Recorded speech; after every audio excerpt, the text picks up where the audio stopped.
నమస్కారం అండి. SB news 9550కి స్వాగతం సుస్వాగతం. ఏ రోజు వార్త ఆ రోజు మనకు అప్డేట్ కావాలంటే ఎస్బీ న్యూస్ 9550 ఛానల్ను మీరు సబ్స్క్రైబ్ చేసుకుంటే ప్రతిరోజు వార్త మీకు అప్డేట్గా ఉంటుంది.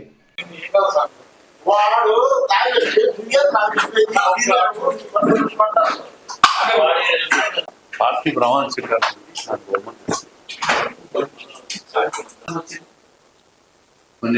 పని చేయడంలో పార్టీలో అందరూ చెయ్యాలా, ఒక నమ్మకం విశ్వాసంతో పని చేయాలి. చేస్తే అందరికి అవకాశాలు వస్తాయి. ఓపిక ఉండాలి రాజకీయాల్లో. ఓపిక లేకుండా తొందరపడి మాట్లాడితే ఎవరికి అన్యాయం జరగదు. అందరికి పదవులు ఇస్తున్నాం.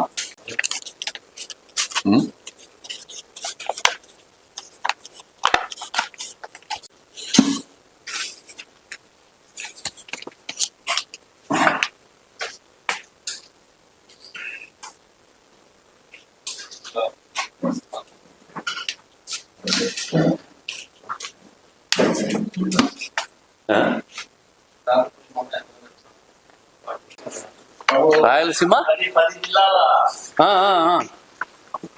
అభ్యర్థులు, ఆశావాదులు, ఎమ్మెల్యేలు అందరూ వాళ్ళు కూడా వాళ్ళ ఉనికి కోసం చేయాలి కదా.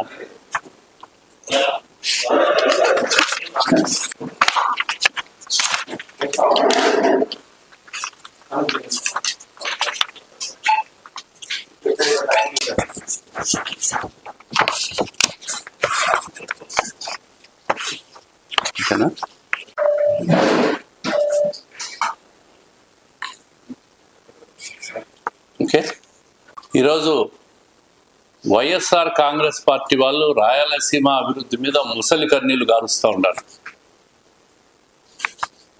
కడపలో కార్యక్రమం పెట్టి రాయలసీమ ప్రాజెక్టుల మీద తీర్మానాలు చేసి వీళ్ళు ఉద్యమాలు చేస్తారంట.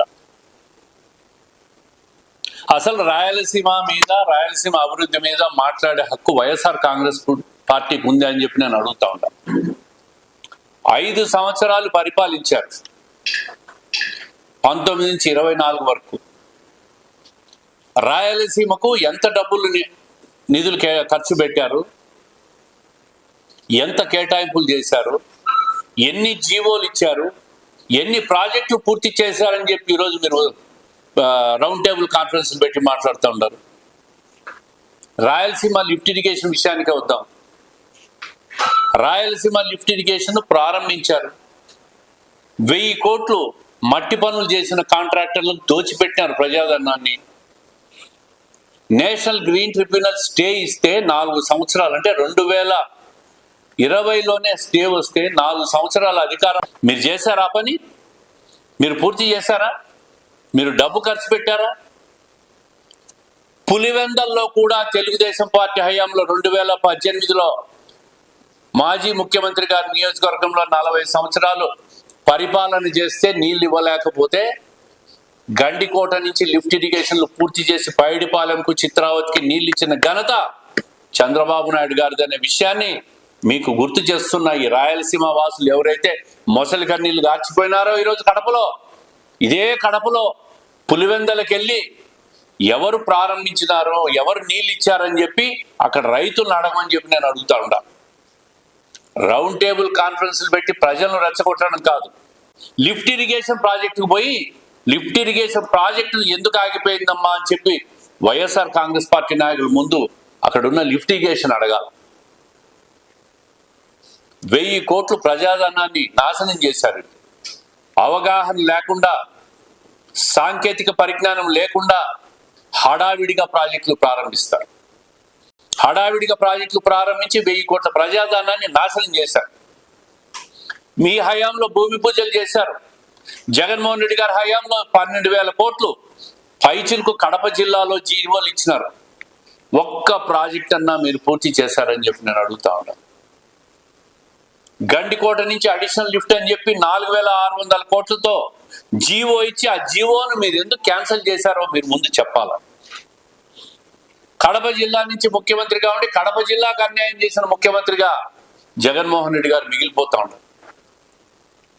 ఈరోజు రాష్ట్రంలో అన్ని ఇరిగేషన్ ప్రాజెక్టుల మీద పూర్తి స్థాయిలో నిధులు కేటాయించి పూర్తి చేసేదానికి ప్రభుత్వం చిత్తశుద్ధితో ఉంది.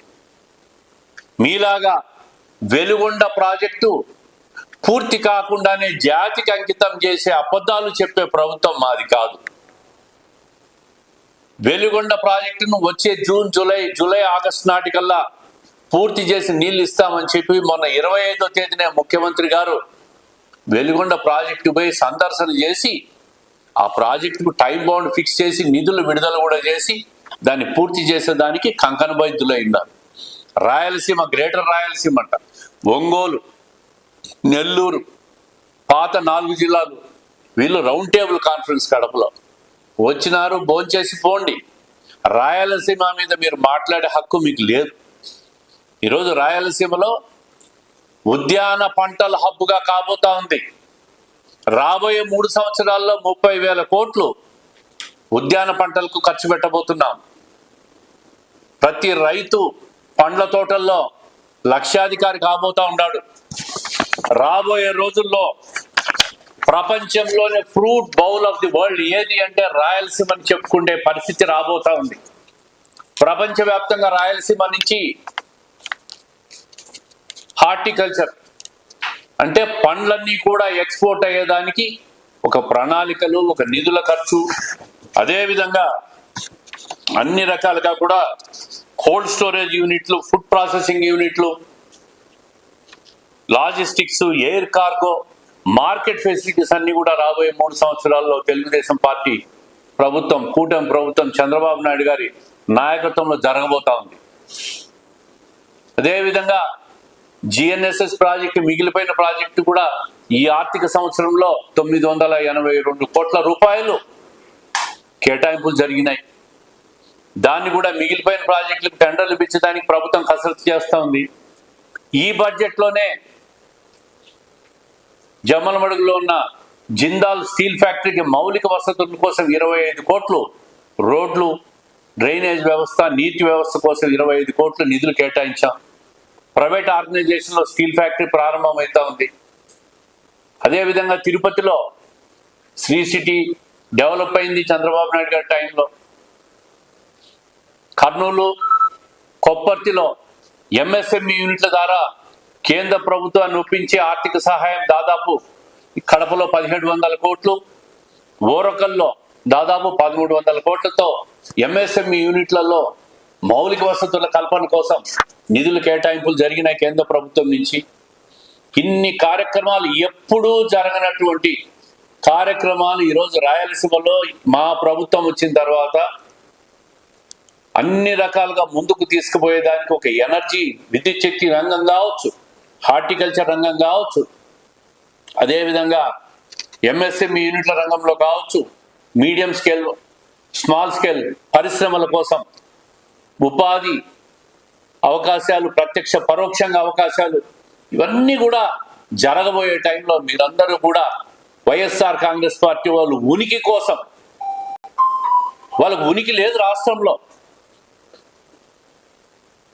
11 సీట్లకు 151 సీట్ల నుంచి 11 సీట్లకు పడిపోయినారంటే ఈ రాష్ట్రానికి వాళ్ళు ఎంత పెద్ద ఎత్తున ద్రోహం చేశారో, మోసం చేశారో, అరాచకం చేశారో, అవినీతి చేశారో ఇవన్నీ చూసి ప్రజలు మీకు 11 సీట్లకు పరిమితం చేశారు. ఇంకా మీకు బుద్ధి లేకుండా